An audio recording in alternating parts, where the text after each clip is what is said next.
And welcome into Getting Help from Uncle Sam. Well, it's just going to be right around the corner, about the third week in August. We're going to be going to the polls again. This time we're going to be voting for the Mayor of Montgomery. And even though this program goes out a wide range of area, we do need to know that Montgomery is kind of the hub for people within about a 50-mile radius of Montgomery. So today we have with us a good friend, General Ed Crowell. And welcome again. The last time we had you here, you were heading up United Way.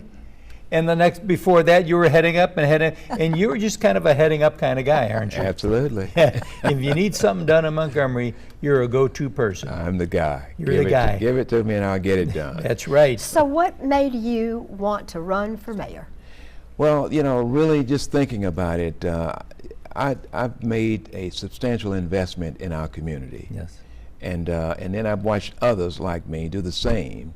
So my incentive was to protect that investment, to get in there and try to make a difference. That's what it's always been with me, to make a difference.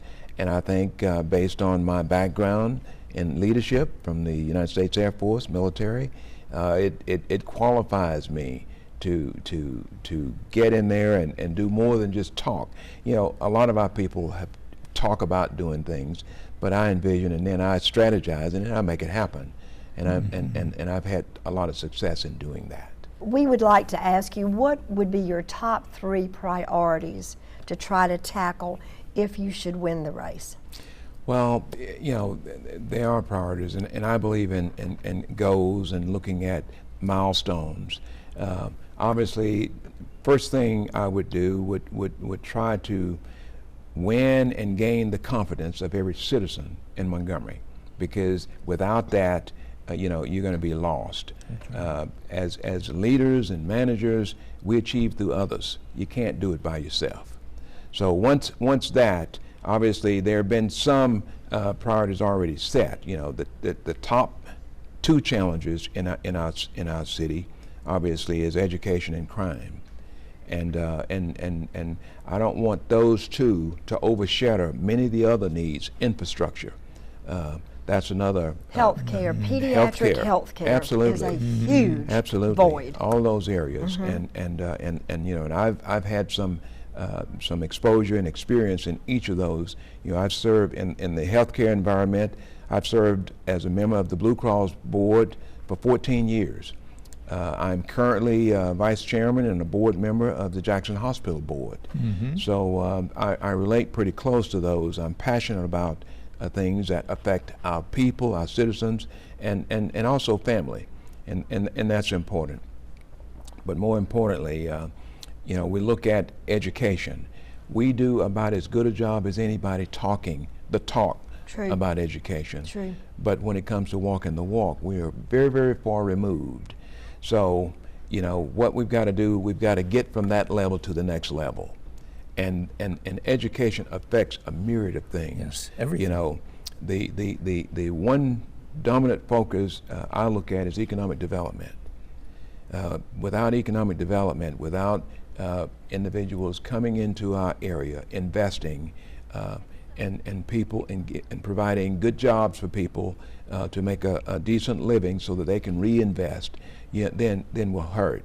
So if you can't provide a presence of a sound, solid education that will grow the resources that endeavor to pursue in that, then you know, you're going to lose those people.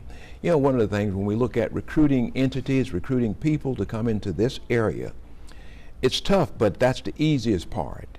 The difficult part is keeping them, and you got to nurture that, and you do that by paying attention to the resources that drives them and guides and govern them and helps them. Right now, you know, obviously it's a county system, but the city really has a lot of responsibility for it. I believe it should have more. What are your thoughts? I think the city, when it comes to education, you know, the city, the mayor, for instance, in my assessment, is a major stakeholder. And the mayor has to win the confidence of the other stakeholders and let the other stakeholders know that, hey, we're a team. We have to work this giant of a problem together. You can't do it by yourself. Right. It is unfortunate the mayor is not the dominant stakeholder because this is a county Yes. situation. But it doesn't preclude the mayor from being out front. Somebody has to lead, and let's gather the forces and let's lead, because at the end, and we're successful, everybody benefits. That's right. It's a win-win. I Right. love the fact that you have always, as long as I have known you, I could, 2 words, it's always been community unity. That's correct. Yep. Always. Yep. Absolutely. And I admire and respect you very much for that. Good. Quickly before you leave, how can people learn about you and your campaign? Website is? Absolutely. The website is generalcrowell.com. Okay, and we've got that up on the screen. Very easy to remember. And thank you. And just remember this, do your homework, get to know the candidates, ask them the tough questions, get the answers you want, then vote, because it's all on our shoulders. And we'll be right back right after this.